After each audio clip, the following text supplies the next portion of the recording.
কয়েকদিন আগে যে বন্যা হলো অতিবৃষ্টির কারণে, এই বন্যায় বহু মানুষের ঘর বাড়ি নষ্ট হয়ে গিয়েছিল। যাই হোক, আল্লাহর রহমতে তারপরে আমরা 100 গরিব দুস্থ পরিবারকে আমরা আজকে ঘরের চাবি হাতে উঠিয়ে দিতে পেরেছি।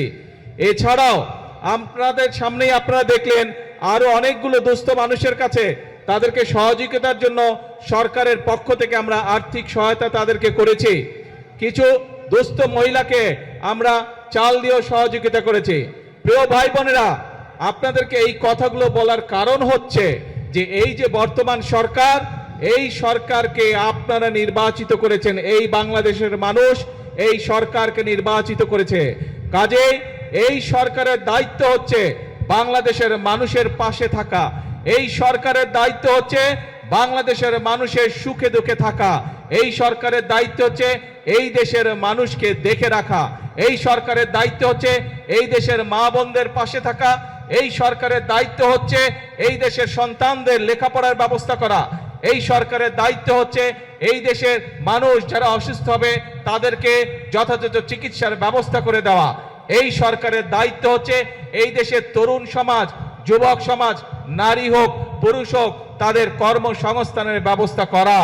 প্রিয় ভাই বোনেরা, এই জন্যই আপনারা দেখেছেন নির্বাচনের সময় আমরা বলেছিলাম যে বিএনপি যদি আল্লাহর রহমতে বাংলাদেশের মানুষের ভোটে সরকার গঠনে সক্ষম হয় তাহলে আমরা মূল কয়েকটি কাজে হাত দেব। তার মধ্যে একটি কাজ ছিল এই দেশের মায়েদেরকে সহযোগিতা করার জন্য, এই দেশের নারীরা যাতে স্বাবলম্বী হতে পারে সেই জন্য আমরা বলেছিলাম আমরা ফ্যামিলি কার্ড ঘরে ঘরে পৌঁছাবো, যেটি আমির খসরু সাহেব ওনার বক্তব্যে বলেছেন। আপনারা দেখেছেন যে সরকার গঠন হওয়ার 1 মাসের মধ্যে আমরা সেই ফ্যামিলি কার্ডের পাইলট প্রজেক্টের কাজে হাত দিয়েছিলাম এবং ইনশাআল্লাহ আল্লাহর রহমতে পাইলট প্রজেক্টের কাজ শেষ হয়ে গিয়েছে। এই মাসের 16 তারিখ থেকে আমরা এই ফ্যামিলি কার্ডের কাজ শুরু করছি এবং ইনশাআল্লাহ সমগ্র বাংলাদেশে এই বছর 26-27 অর্থ বছরে আমরা প্রায় 41 লক্ষ পরিবারের মায়ের হাতে আমরা এই ফ্যামিলি কার্ড ইনশাআল্লাহ তুলে দিব এবং ইনশাআল্লাহ আপনাদেরও এই এলাকায়, এই অঞ্চলে, এই উপজেলার মধ্যে ইনশাআল্লাহ 10 থেকে 12 হাজার পরিবারের হাতে আমরা ফ্যামিলি কার্ড এই আগামী অর্থ বছরের মধ্যে তুলে দিব এবং আগামী 4 বছর ধরে এটি চলবে। আরো অনেক মা বোনেরা এই ফ্যামিলি কার্ডের আওতায় আসবেন। কেন আমরা ফ্যামিলি কার্ড দিয়েছিলাম? আমাদের ফ্যামিলি কার্ড দেওয়ার উদ্দেশ্য ছিল, লক্ষ্য ছিল যাতে ভাইদের পাশাপাশি যাতে বোনেরাও সংসারের হাল ধরতে পারে, একটি স্বাবলম্বী পরিবার গড়ে তুলতে পারে, সন্তানদের লেখাপড়া দেখতে পারে, সন্তানদের স্বাস্থ্য সেবা যাতে দিতে পারে মায়েরা। সেই জন্য মাদের হাতকে শক্তিশালী করার জন্য আমরা এই ফ্যামিলি কার্ডের ব্যবস্থা করেছি। শুধু ফ্যামিলি কার্ডই নয়, ফ্যামিলি কার্ডের পাশাপাশি আমরা কৃষক কার্ডেরও ব্যবস্থা করেছি। এই যে বাঁশখালীর কিছু অংশে লবণ চাষী ভাইরা আছে না, লবণ চাষী ভাইরা শুধু যে যারা ধান পাট বা অন্যান্য শাকসবজি বা অন্যান্য ফসল চাষবাস করে তারাই যে শুধু কৃষক কার্ড পাবে তা নয়, এমনকি লবণ চাষী ভাই যারা আছেন ইনশাআল্লাহ তারাও, এমনকি লবণ চাষী ভাই যারা আছে তাদেরকেও ইনশাআল্লাহ আমরা ফ্যামিলি কার্ড তাদের হাতে পৌঁছে দিব। এবং এখানে একটি কথা এসছে যে লবণের মূল্য নির্ধারণ করে দেওয়া। আলোচনা করে আমরা ইনশাআল্লাহ লবণের মূল্য নির্ধারণ করেছি, যে মূল্য পেলে লবণ চাষী ভাইদের স্বাবলম্বিতা, অর্থনৈতিকভাবে তারা সচ্ছল হবে আস্তে আস্তে। ইনশাআল্লাহ আগামী কিছুদিনের মধ্যে আমরা সেই দামটি আমরা সকলকে জানিয়ে দিব, যার ফলে লবণ চাষী ভাইদেরকে আর আগের মতন কষ্ট পোহাতে হবে না। প্রিয় ভাই বোনেরা, আজকে আমি মাতার বাড়ি গিয়েছিলাম, মাতার বাড়িতে পুরা দেখে আসলাম এবং শুধু মাতার বাড়ি নাই, সেই চট্টগ্রামে মিরেশসরাই থেকে শুরু করে সমগ্র অঞ্চলকে আজকে আমি দেখেছি, হেলিকপ্টারে আমি দেখেছি। কেন দেখেছি? কারণ এই যে আমাদের সামনে বিশাল সমুদ্র, এটি হচ্ছে এই বাংলাদেশের সম্পদ, এই দেশের সম্পদ। এই যে বিশাল সমুদ্র, এই সমুদ্রের মালিক হচ্ছে এই বাংলাদেশের জনগণ এবং সেজন্যই এই সমুদ্রকে কিভাবে ব্যবহার করে বাংলাদেশের মানুষের তাদের জীবন ব্যবস্থা উন্নত করা যায়, কিভাবে আমরা সেটি এইখান থেকে শুরু করে সেই মিরেশ্বরাই পর্যন্ত মাতারেবের পর্যন্ত কিভাবে আমরা বিভিন্ন মিল ফ্যাক্টরি স্থাপন করার মাধ্যমে এই দেশের মানুষের কর্মসংস্থানের ব্যবস্থা করতে পারবো, এই দেশের মানুষের ব্যবসা বাণিজ্যের ব্যবস্থা করতে পারবো, সেই পরিকল্পনা কিভাবে গ্রহণ করা যায় তার জন্য আজকে আমি মাতার বাড়ি গিয়েছিলাম। এবং খুব স্বাভাবিকভাবেই প্রিয় ভাই বোনেরা, আমাদের কয়েকদিন আগে আপনারা দেখেছেন চট্টগ্রামে আমির খসরু সাহেব এবং সালাউদ্দিন সাহেব দুজনের গিয়েছিলেন চায়নাকে। আমরা একটি বিরাট বড় জায়গা দিয়েছি। এই যে চায়না থেকে আমি ঘুরে আসলাম, তাদের সাথে আমি কথা বলেছি, সেখানে তারা কয়েক শত মিল কারখানা তৈরি করবে এবং এই মিল কারখানাগুলোতে সমগ্র চট্টগ্রামের মানুষ ইনশাআল্লাহ সেখানে কাজ করার সুযোগ পাবে। তার ফলে আমাদের যেমন একদিকে বেকার সমস্যার সমাধান করা সম্ভব হবে, একই সাথে আমরা ইনশাআল্লাহ বহু বৈদেশিক মুদ্রা অর্জন করব। যেই বৈদেশিক মুদ্রা অর্জন করার মাধ্যমে আমরা এই দেশের অর্থনীতি শক্তিশালী করব, সেই বৈদেশিক মুদ্রা দিয়ে আমরা এই দেশের মানুষের, এই দেশের সন্তানদের শিক্ষা ব্যবস্থাকে গড়ে তুলব। সেই বৈদেশিক মুদ্রা অর্জনের মাধ্যমে আমরা এই দেশের বাংলাদেশের মানুষের স্বাস্থ্য সেবাকে আমরা গড়ে তুলব। আপনারা নিশ্চয়ই এর মধ্যে জানতে পেরেছেন যে আমরা যে উপজেলা পর্যায়ে যে 50 সদস্যের যে হাসপাতাল আছে, 50 বেডের যে হাসপাতাল আছে, এই 50 বেডের হাসপাতালে 30 বেড করে গিয়েছিলেন শহীদ রাষ্ট্রপতি জিয়াউর রহমান। পরবর্তীতে বেগম খালেদা জিয়া যখন সরকার গঠন করেছেন, বাকি 20 বেড যোগ করেছিলেন উনি। আজকে আপনাদের এই বর্তমান বিএনপি সরকার, যেই সরকার আপনাদের সরকার, যেই সরকার জনগণকে নিয়ে কাজ করে, এই সরকার সিদ্ধান্ত গ্রহণ করেছে এই 50 বেডের হাসপাতালকে যাতে প্রত্যেক উপজেলার মানুষ ভালোভাবে স্বাস্থ্য সেবা পায়, সেই জন্য এই 50 বেডের হাসপাতালকে আমরা ইনশাআল্লাহ আগামী 5 বছরের মধ্যে প্রত্যেকটি উপজেলা, 503টি উপজেলা সমগ্র বাংলাদেশে প্রত্যেকটি উপজেলা হাসপাতালকে আমরা 101 বেডে উন্নীত করব ইনশাআল্লাহ। প্রিয় ভাই বোনেরা, এই কাজগুলো যদি আমাদেরকে করতে হয়, এই দেশের মানুষের জন্য যদি কর্মসংস্থানের ব্যবস্থা করতে হয়, এই দেশের মানুষের কর্মসংস্থানের ব্যবস্থা যদি করার জন্য যদি বিদেশি এবং দেশি বিনিয়োগকারী যারা আছে তাদেরকে উৎসাহিত করে যদি মিল ফ্যাক্টরি স্থাপন করতে হয়, তাহলে তার পূর্ব শর্ত হচ্ছে দেশে শান্তি শৃঙ্খলা থাকতে হবে। দেশে বিশৃঙ্খলা থাকলে চলবে না।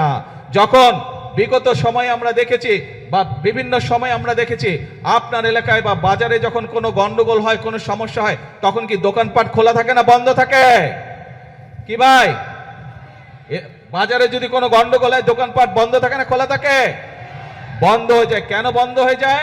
কারণ এই যে ছোট দোকানদার বা যেই ব্যবসায়ী হোক, ব্যবসায়ীর জন্য বন্ধ করে দেয় যাতে ওই গন্ডগোলে তার ব্যবসার যাতে ক্ষতি না হয়।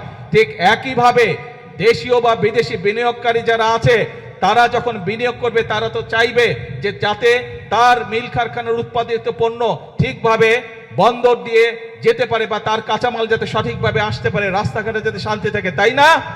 যদি মিল কারখানা না চলে সঠিকভাবে, তাহলে কি কর্মসংস্থানের ব্যবস্থা করা সম্ভব না। সেই জন্য ভাই আমাদেরকে সচেতন থাকতে হবে, আমাদেরকে সতর্ক থাকতে হবে। যারা শান্তি শৃঙ্খলা নষ্ট করতে চায় তাদের বিরুদ্ধে তাদের ব্যাপারে আমাদেরকে সতর্ক থাকতে হবে। আমরা যদি দেশের সন্তানদের লেখাপড়ার ব্যবস্থা আমাদেরকে তৈরি করতে হয়, সুন্দরভাবে লেখাপড়ার ব্যবস্থা করতে হয়, স্কুল কলেজ সুন্দরভাবে তৈরি করতে হয়, তাহলে শিক্ষকদেরকে যদি ট্রেনিং দিতে হয়, ছাত্রছাত্রীদেরকে যদি নতুন করে বই দিতে হয়, এই সকল ব্যবস্থা যদি করতে হয়, তাহলে আমাদেরকে দেশের আইন শৃঙ্খলা ঠিক রাখতে হবে। একইভাবে সতর্ক থাকতে হবে আমাদেরকে, যারা বিভ্রান্ত তৈরি করতে চায় তারা যাতে কোনো সুযোগ না পায়। কারণ বিভ্রান্তকারীরা যদি বিভ্রান্ত করার সুযোগ পায়, ক্ষতিগ্রস্ত হবে জনগণ। বিভ্রান্তকারী যারা, তারা তো নিজেদের মতন করে চলে যাবে, তারা তো জনগণের সাথে থাকবে না। সেই জন্য প্রিয় ভাই বোনেরা, আজকে আমাদেরকে সিদ্ধান্ত নিতে হবে, আজকে বাংলাদেশের মানুষকে সিদ্ধান্ত নিতে হবে যে আমরা কি আমাদের দেশকে এগিয়ে নিয়ে যাব, নাকি আমরা ঝগড়া ফ্যাসাদে লিপ্ত থাকব, নাকি আমরা বিভ্রান্তকারীদের সাথে থাকব। এই ব্যাপারে আমাদেরকে সিদ্ধান্ত নিতে হবে। আমরা জানি বিগত স্বৈরাচার আমলে এই দেশের জ্বালানি বা বিদ্যুৎ খাতকে কয়েকটি গুটি সংখ্যক ব্যক্তির হাতে তুলে দেওয়া হয়েছিল। তাদের স্বার্থ হাসিলের জন্য বিভিন্ন পরিকল্পনা গ্রহণ করা হয়েছিল, যা এই দেশের মানুষের পক্ষে নয়।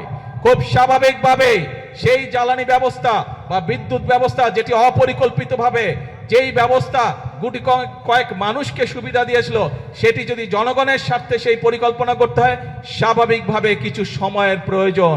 আমরা এরই ভিতরে তার কাজে হাত দিয়েছি। ইনশাল্লাহ সমগ্র বাংলাদেশের মানুষের সামনে আগামী 10 বছর আমাদের জ্বালানি পরিকল্পনা কি হবে, আগামী 10 বছর ইনশাল্লাহ বাংলাদেশের বিদ্যুৎ ব্যবস্থা কি হবে, সেই প্রস্তাবনা আমরা জাতীয় সংসদে উপস্থাপন করব। জাতীয় সংসদে উপস্থাপন করার মাধ্যমে আমরা পরিকল্পনা দিয়ে সেই কাজ আমরা শুরু করব, যাতে করে স্কুল কলেজ হোক, হাসপাতাল হোক, মিল কারখানা হোক, বাসা বাড়ি হোক, মানুষ ঠিকভাবে বিদ্যুৎ পেতে পারে।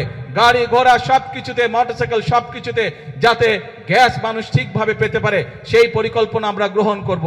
আমরা খেয়াল করেছি বিগত কিছুদিন ধরে কিছু মানুষ, কোটি সংখ্যক কিছু মানুষ এই ব্যাপারে বিভ্রান্ত ছড়ানোর চেষ্টা করছে। আপনাদেরকে পরিষ্কারভাবে উদ্দেশ্য করে বলতে চাই, বিএনপি সরকার সংসদে পরিকল্পনা উপস্থাপন করবে। আপনাদের যদি পরিকল্পনা থাকে, আসুন জনগণের সামনে উপস্থাপন করুন, কিন্তু বিভ্রান্তিকর কথা বলে দেশে বিশৃঙ্খলা তৈরি করবেন না, বিভ্রান্তিকর কথা বলে জনগণের শান্তি নষ্ট করবেন না, জনগণের শান্তি নষ্ট করবেন না। কারণ 50 বছরের উপরে এই দেশের স্বাধীনতা হয়ে গিয়েছে।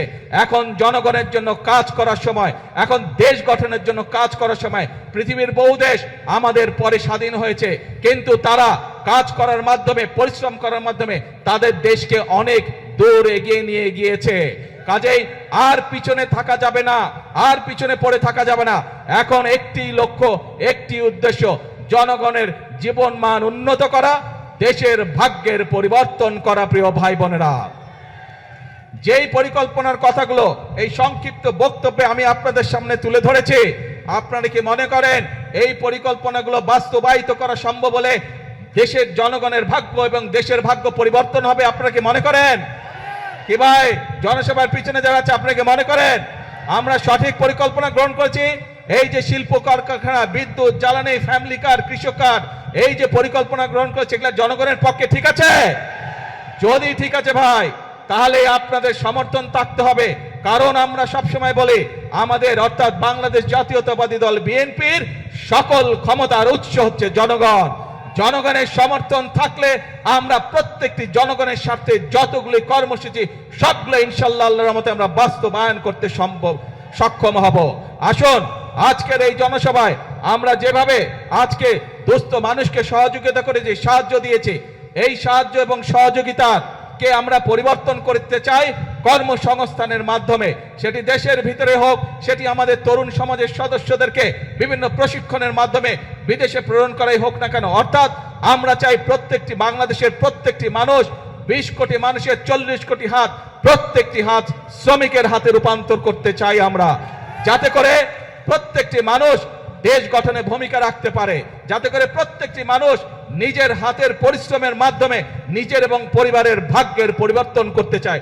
আমরা সেই বাংলাদেশকে গড়ে তুলতে চাই। আমরা সেই বাংলাদেশের জন্য অপেক্ষা করেছি, কিন্তু অপেক্ষা করলে, বসে থাকলে চলবে না। আমাদেরকে কাজ করতে হবে, আমাদের ফসলের উৎপাদন বৃদ্ধি করতে হবে, আমাদেরকে মিল কারখানা স্থাপনের মাধ্যমে আমাদেরকে কর্মসংস্থান এবং শিল্পের বিপ্লব আমাদেরকে ঘটাতে হবে। প্রিয় ভাই বোনেরা, আসুন আজকের এই জনসভায় আমরা সেই শপথ গ্রহণ করি, সেই প্রতিজ্ঞা গ্রহণ করি যে বাংলাদেশের মানুষ আর বিভ্রান্ত হবে না, বিভ্রান্তকারীদের কোন রকম প্ররোচনায়। বাংলাদেশের মানুষ এখন সামনের দিকে যাবে, বাংলাদেশের মানুষ নিজেদের ভাগ্যের পরিবর্তন করবে, বাংলাদেশের মানুষ একই সাথে তার দেশের ভাগ্যের পরিবর্তন করবে। এবং সেই জন্যই আমরা বলি, করব কাজ, করব দেশ, সবার আগে করব কাজ, করব দেশ, ইয়েস, সবার জন্য বাংলাদেশ। আজকে তাহলে এই পর্যন্ত থাকলো। আপনারা নিশ্চয়ই খেয়াল করেছেন, 1 মিনিট ভাই, স্লোগান দিস না ভাই, স্লোগান দিস না, কথা শুন ভাই, কথা বলতে দে, শান্ত হয়ে বস। আপনারা সবই হবে, ধৈর্য ধরতে হবে, ধৈর্য ধরতে হবে, সবই হবে। আপনাদের এই এলাকায় চট্টগ্রাম থেকে আমরা রাষ্ট্রের,